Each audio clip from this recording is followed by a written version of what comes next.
حضرت سیدنا فاروق اعظم رضی اللہ، میں تفصیل سے بات کروں گا اگلے جمعے جناب فاروق اعظم کے حوال پر۔ حضرت عمر فاروق رضی اللہ تعالیٰ عنہ بدر کے میدان میں جب نکلے نا بدر میں، تو حضرت عمر سے حضور نے تجویز مانگی، فرمایا صف بندی کیسے کریں، کس طرح لڑنا ہے؟ جناب عمر فاروق رضی اللہ تعالیٰ عنہ کہنے لگے حضور یہ جتنے آئے ہیں نا کافر لڑنے، یہ کسی کا کوئی چاچا لگتا ہے، کسی کا کوئی ماموں لگتا ہے، کسی کا بھائی ہے، کسی کا بیٹا ہے، تو محبوبہ صف بندی کی کیا ضرورت ہے؟ جو میرے رشتہ دار ہے میرے حوالے کریں، میں گردنیں کاٹ کے آپ کو دیتا ہوں۔ جو ابو بکر کے رشتہ دار ہے وہ ابو بکر کے حوالے کرے، وہ گردن کاٹ کے دے۔ جو علی کا کچھ لگتا ہے وہ علی کے حوالے کرے۔ ہم دنیا کو بتائیں گے کہ اشداء علی الکفار، اشداء علی، اس کے لیے ہمارے پاس سختی ہے، کوئی نرمی، وہ ہمارا سگا بھی ہو تو اس کے حق میں کوئی نرمی۔ حضرت عمر نے اپنے سگے ماموں کی گردن کاٹی بدر کے دن، سگے ماموں کی۔ حضرت ابو عبیدہ بن جراح، سنو، اسلام امن کا درس دیتا ہے، محبت کا درس دیتا ہے، بھائی اسلام ہی تو امن کا درس دیتا ہے، پر جڑی بوٹی کاٹنا بدامنی نہیں ہوتا، ظالم کا ہاتھ پکڑنا بدامنی، اور امن والے اور ہوتے ہیں بزدل، ان دونوں میں فرق ہوتا ہے۔ امن والا بننے کا کہا گیا ہے، بزدل بننے کا کہا۔ میرے نبی پاک نے جو بدر میں تلوار اٹھائی تھی، زرہ پہنی تھی، حضور علیہ السلام نے لوہے کی جیکٹ پہنی تھی، تو وہ بھی میرے رسول پاک نے امن کے لیے ہی پہنی تھی۔ میرے نبی پاک صلی اللہ علیہ وسلم نے احد کے دن جو ہتھیار اٹھائے تھے تو وہ بھی امن کے لیے اٹھائے تھے، وہ بھی امن کے لیے حضور نے ہتھیار اٹھایا تھا۔ ہتھیار اٹھانا بد امنی کی علامت نہیں ہوتا میرے بھائی، یاد رکھیں۔ حضرت ابو عبیدہ بن جراح نے میدان بدر کے اندر جب جنگ کا تبل بجا، حالات بگڑے، جناب ابو عبیدہ بن جراح کہتے ہیں تاریخ نے ایک عجیب موڑ پہ مجھے لا کے کھڑا کیا۔ آپ فرماتے ہیں میرے لیے اللہ نے جو آزمائش رکھی وہ سب سے بڑی رکھی۔ فرمانے لگے جب میں میدان میں نکلا تو کافروں نے میرے سامنے جس کو لا کے کھڑا کیا وہ میرا سگا باپ تھا۔ آپ فرماتے ہیں اب مشکل بن گئی، عشق تیاگ دوویں ایک برابر، تے عشق دا سیک بدھیرا، اگ تے ساڑے ککھ تے کانے، تے عشق ساڑے تن میرا، تے اگ دا دارو می تے پانی، کوئی دسے ہیں عشق دا دارو کیڑا، بلے شاہ تھے کچھ بھی نہیں بچدا جتھے عشق ہوراں دا ڈیرا۔ فرمانے لگے اب میرے لیے سامنے باپ، ادھر بیٹا۔ آپ فرماتے ہیں دو رستے تھے، باپ بچاؤں یا رسول اللہ کا دین بچاؤں۔ ایک منٹ تھا فیصلہ کرنے کے لیے کہ ابا بچے گا یا دین بچے گا، کفر بچے گا یا اسلام بچے گا۔ فرماتے ہیں میں نے منٹ پورا نہیں سوچا، میں نے تلوار اٹھائی، باپ کی گردن کاٹ کے گرائی اور رسول اللہ کا دین بچا لیا۔ باپ کی گردن کٹ کے گری اور نبی پاک کا دین بچ گیا، بچا لیا رسول اللہ کا دین۔ حضرت عمر نے ماموں کو مارا۔ حضرت مصعب ابن عمیر کہتے ہیں تاریخ مجھے بھی لا کے کھڑا کرتی ہے بدر کے میدان میں، تو کفر کا لبادہ اوڑھ کے جب سامنے آیا تو وہ میرا سگا بھائی تھا، سگا بھائی۔ ہزاروں قومیں وجود میں آئیں دہر میں خشک و تر کے رشتے سے، پر ہم نے بنیاد دوستی رکھی یاد خیر البشر کے رشتے سے۔ سگا بھائی کفر کا نمائندہ بن کے سامنے کھڑا ہوا۔ مجھے اکٹھے کھیلنا بھی یاد تھا، مجھے ایک برتن میں روٹی کھانا بھی یاد تھا، ایک ماں سے لوریاں سننا بھی یاد تھا۔ فرماتے ہیں یہ سارا کچھ یاد تھا، پر اسلام کے حق میں دیا ہوا خطبہ جو محمد عربی نے دیا تھا وہ بھی مجھے یاد تھا، مجھے رسول اللہ کی بتائی ہوئی باتیں بھی۔ فرماتے ہیں میں سارا کچھ بھول گیا، پر مجھے اپنے رسول کا پڑھایا ہوا سبق نہیں بولا، وہ مجھے یاد رہا۔ میں نے پھر سگے بھائی کی گردن کاٹی اور میں نے وہ گردن کاٹ کے حضور کے پاس پیش کی، اور میں نے دنیا کو بتایا کہ ہمارے لیے اصل وہ ہے جو ہمارے رسول ہمیں حکم ارشاد فرماتے ہیں، یہ رشتے ہمارے لیے اصل۔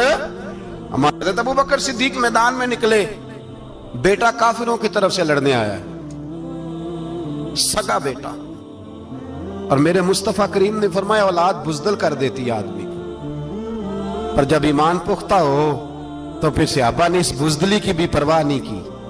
سگا بیٹا کافر کی جانب سے آیا، حضرت ابو بکر صدیق نے تلوار سے حملہ کیا، بیٹے نے ڈھال آگے کی۔ جب صاحبزادے نے ڈھال آگے کی نا تو حضرت ابو بکر کی تلوار لوہے کی ڈھال سے ٹکرائی، تلوار گر گئی۔